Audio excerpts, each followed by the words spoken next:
Mbote, je suis Moutangi Zulu. Ici, nous partageons les enseignements légués par nos ancêtres. Ainsi, nous espérons vous aider à une meilleure compréhension des aspects subtils de l'existence pour vous permettre de vous épanouir pleinement sur la voie du Kimuntu.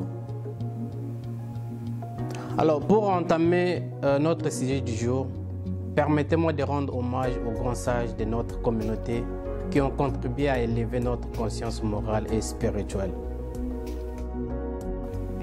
Chacun se questionne sur la raison de sa présence sur Terre. Mais pour répondre à cette question de manière efficace, nous devons avoir une perception autre que celle imposée par la société, qui accorde une importance exagérée au monde physique et à ses aspects matériels.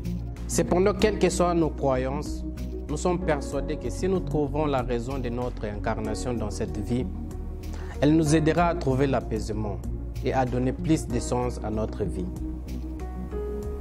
Dans les villages où j'ai grandi, les grands sages nous ont enseigné que chacun de nous arrive sur Terre avec une mission bien spécifique à accomplir.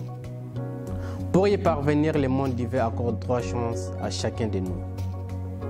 Ainsi, toute personne qui accomplit sa mission avec succès accède au grade supérieur dans les Mazulu, c'est-à-dire les rangs des grands sages.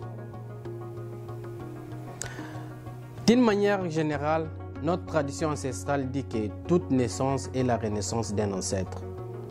De ce point de vue, nos actions du quotidien, nos choix et engagements à long terme contribuent à l'accomplissement de notre mission dans cette incarnation.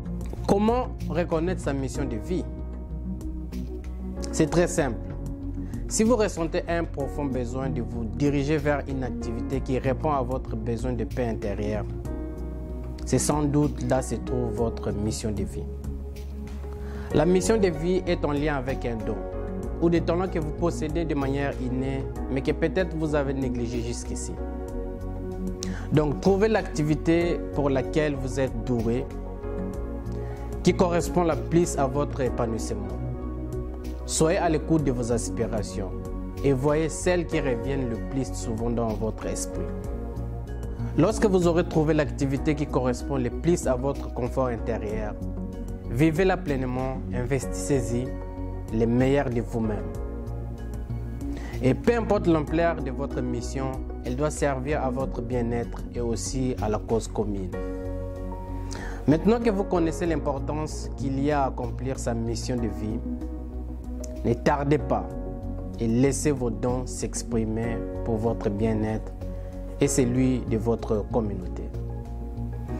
Moi, je vous dis à bientôt sur la voie de Kimuntu, Siama, Tatamana, Nunga. Merci.